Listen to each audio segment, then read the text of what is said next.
Hey basketball guys, we have news. Let's go to more news from the Golden State Warriors, but before that, don't forget to subscribe to the channel and leave your.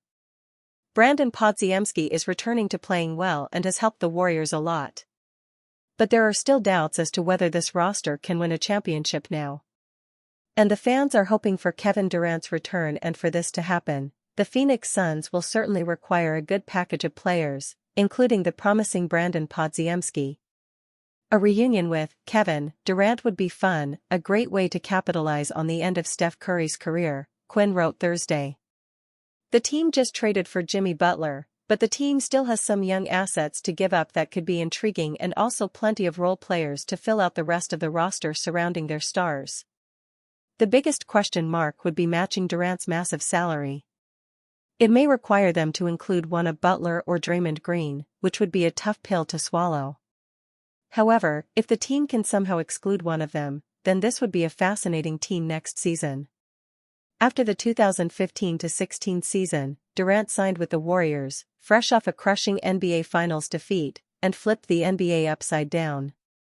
The move was considered weak, but Durant ignored the negativity surrounding his free agency decision and helped Golden State win 2 titles during his 3-year tenure with the franchise. Despite playing alongside 2 Splash brothers in Curry and Klay Thompson, Durant earned 2 Finals MVP awards, bolstering his Hall of Fame resume. Following a 2.5-year stint with the Brooklyn Nets, the 15-time All-Star landed with the Phoenix Suns midway through the 2022-23 season. Durant's numbers with Phoenix have been spectacular. Still, considering the Suns' super team hasn't lived up to the billing lately, Durant should expect to part with the organization this summer. Durant and Curry are aging superstars who will soon retire from the big leagues. Thus, it is logical for them to team up toward the end of their respective careers and attempt to win another NBA title. While Durant has previously stated he's disinterested in a reunion with the Warriors, Golden State shouldn't give up on their pursuit of the 6'11" offensive cheat code in the offseason. Jonathan Kuminga, Draymond, Jimmy Butler don't fit together, Steve Kerr admits. Jonathan Kuminga has struggled to regain his place in the Warriors lineup since returning from a sprained ankle on March 13. The Warriors' trade deadline acquisition of Jimmy Butler III has taken some of Kuminga's minutes, and the young forward still is trying to figure out where he fits in the rotations. Warriors coach Steve Kerr joined 95.7 The Game's Mark T. Willard and Dan Dibley on Thursday, where he was asked about Kuminga's role and how he can coexist with Butler and 4-time NBA champion Draymond Green. Kerr's answer seems pretty revealing about what's on the horizon for the Warriors and the 22-year-old. Every game is different, and I think Jimmy's arrival took away a lot of Jonathan's minutes at the 4, Kerr told Willard and Dibley. There's no doubt that as soon as Jimmy arrived and we started winning, we leaned into the lineup combinations that enhanced Jimmy because we were winning and Jonathan was out for that whole stretch. We went like 17-3 or something, so we're going to keep doing what's been winning. But the lineup with Jimmy, Jonathan, and Draymond doesn't fit real well, frankly. It just doesn't. We need more spacing. We found other lineups that have clicked, and this is just part of the deal, being in the NBA, and you've got to adapt to whatever's happening with the team. Jonathan's done a great job of that. He's working hard. He's playing well when he's out there. But I'm just going with the line of combinations that I think are going to give us the best chance to win, and there's going to be nights where he's absolutely part of that, like the Lakers game, and then there's going to be nights where I go to Buddy, Hield, or Moses, Moody, or Gary Payton. It just changes every game based on what's happening, and I have to read that as a coach.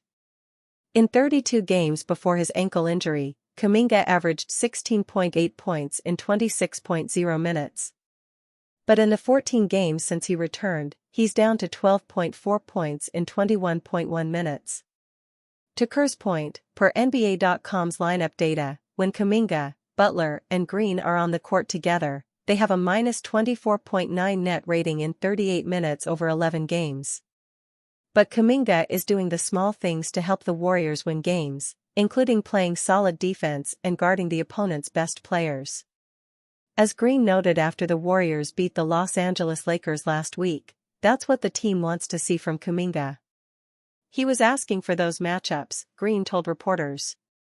That says a lot. We challenged him in private, we challenged him publicly to step up on the defensive end.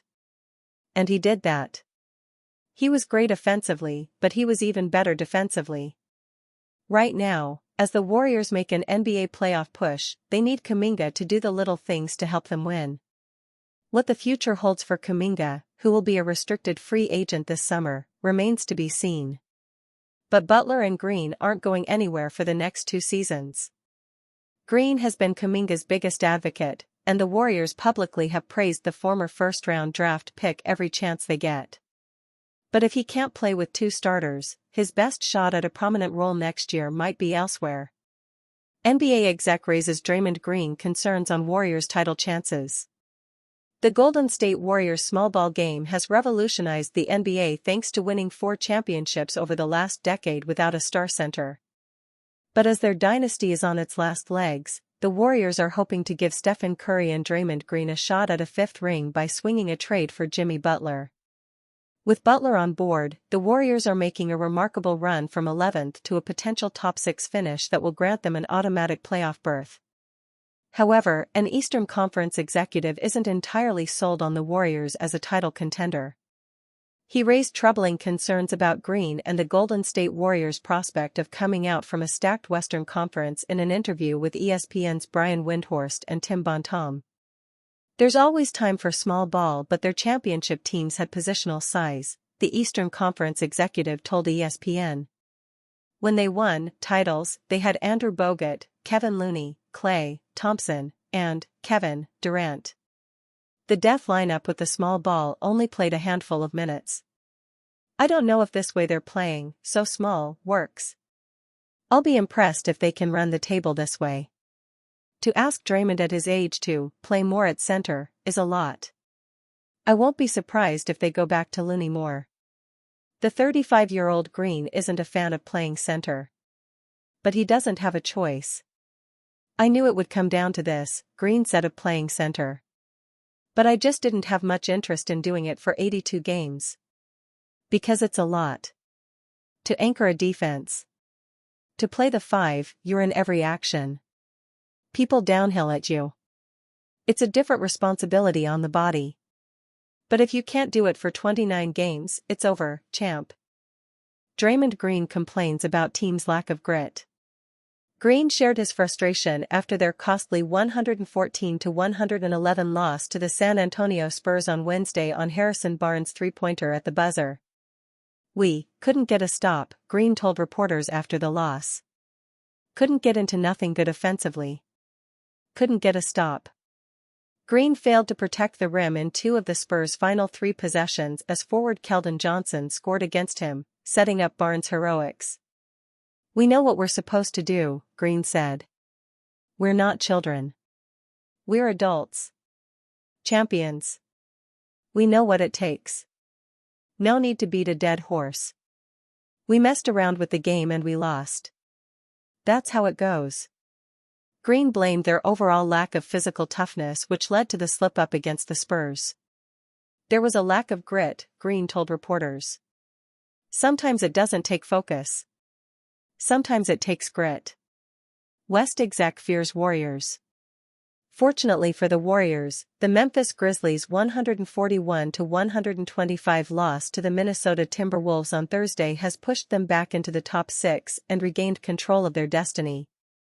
All the Warriors need to do to clinch the 6th seed is to win their last 2 games, against the Portland Trail Blazers on Friday and the Los Angeles Clippers on Sunday.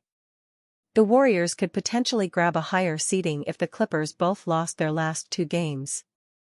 If the Warriors reach the playoffs, a rival executive fears for his team and the rest of the Western Conference. I would not want to play them in any round, the Western Conference executive told ESPN.